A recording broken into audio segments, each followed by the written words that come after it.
Crossover events in comic book history are pure magic, bringing together beloved characters from different universes for epic showdowns and thrilling alliances. From the legendary Crisis on Infinite Earths to the iconic Batman and Robin teaming up with the Teenage Mutant Ninja Turtles, these events ignite our imagination and create unforgettable moments. As we celebrate 40 years of the Terminator, it's the perfect time to dive into how some of our favorite superheroes face off against this gripping world of man versus machine. Just think about the possibility. Heroes like Batman, Wonder Woman, and even the Flash battling the relentless forces of Skynet. One standout among these amazing crossovers is Superman vs. the Terminator, Death to the Future. We'll dive deeper into this incredible story and explore how it brilliantly intertwines the themes of heroism and technology gone rogue. Buckle up, it's gonna be an exciting ride. Before we get into our explanation, we have a very small request. If you like our content, please support us by subscribing to our channel. This is a small click for you, but for us it means a lot. Thank you. Let's begin.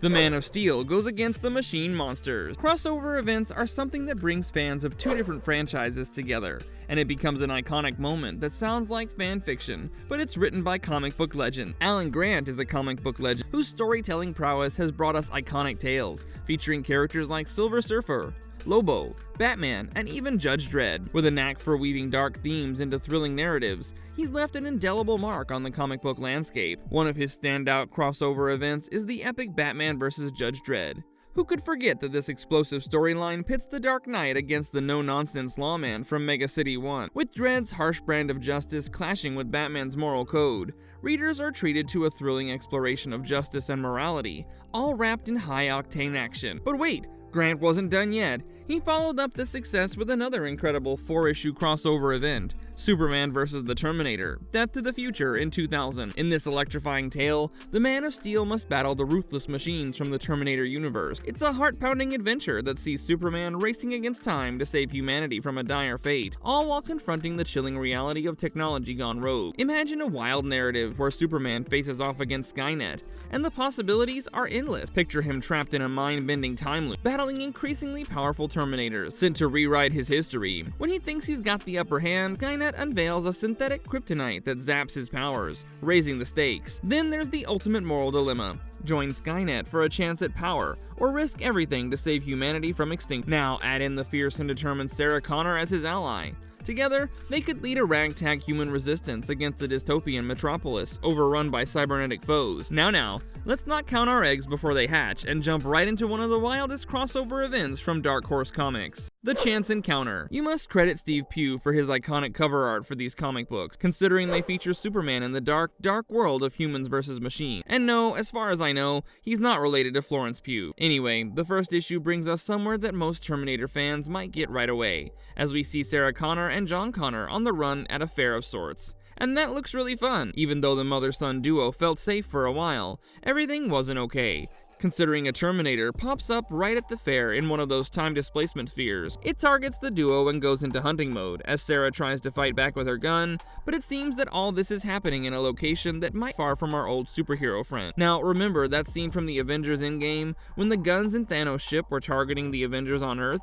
But then they turned around and targeted something else, and it turned out to be Captain Marvel. Yeah, something kinda similar happens as Superman flies right in, and the Terminator becomes aware by stating, "Potential threat." Damn right, potential threat. You done messed up in the wrong side of town, brother. But hold your horses. It turns out that the Terminator might not be an easy deal, as it manages to land some blows on our favorite Kryptonian, with laser beams that almost blinded Superman. In the end, Superman does manage to finish it off by removing its head. Now, it does feel like the threat's over, but the mistake with these Terminators is that you don't leave them hanging around, or someone somewhere will make sure Skynet continues its mission. Superman follows the traces of the Connors and catches up with them. Realizing that there's some explanation that's owed, he takes them to a safe place where he can have a chat with them. Sarah, someone who has difficulty trusting people owing to her traumatic past with the Terminators hunting her around, does end up feeling a bit safe with Superman's presence. If only she'd read DC Comics, things would have been way easier, and Alan Grant wouldn't have had to make an effort to bring these two legends together against a common enemy. As Sarah wonders about how the Terminator managed to track them, John reveals that he had put in for a competition where he would have gotten a bike. Yes, John, we get it. Anyway, Superman hears the entire story from Sarah, asks the relevant questions, and finally promises John that he will protect them. But again, 2 Terminators pop up right there, so it seems that Superman needs to catch up with the thing about Terminator number 101. While they deal with the Terminators, somewhere nearby, Cyborg gets a hold of the Terminator's head in Star Labs, and realizes the deal with Skynet. So, as a typical villain, he decides to feed it with some dirt on Superman, so that Skynet can learn to cope better with the Man of Steel. He takes the skull with him, and puts it in a place where Skynet can retrieve it, and plan a better strategy against Superman. Now the evil plan has already started taking effect, as the 2 Terminators who arrived on the scene were very well aware of Superman. But still, Superman manages to finish them off in the end, and right then, it's pulled into some sort of vortex, which pulls him through time and puts him way ahead in 2032, in a future where mankind is in a serious battle with Skynet. But he's not alone here, as the Resistance is being supported by his good old friend Steel. Back to the future. So apparently, a new and advanced Terminator had been sent back in time, compliments of our dear friend Cyborg, and the Resistance tried to use the time displacement equipment to bring it back to the future. But something happened,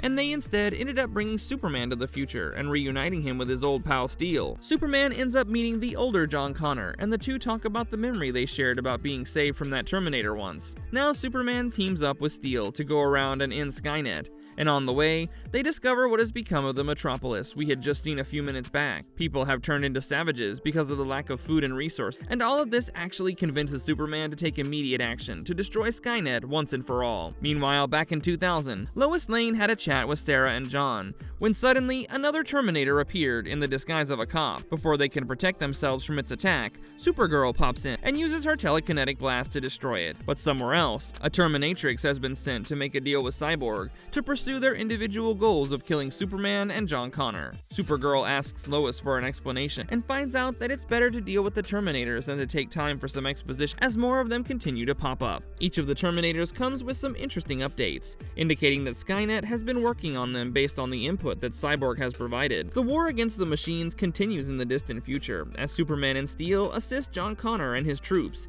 in marching into one of the Skynet bases and destroying every machine in sight. Finally, they come across Sky 1, which is supposed to be a physical embodiment of all Skynet power, and it outsmarts the 2 and beats them up. When Superman manages to fight back, Sky 1's ultimate weapon against kryptonite, and thus both our heroes are captured by it. Looks like the stakes are higher now, considering the Super family is facing some serious danger in both timelines.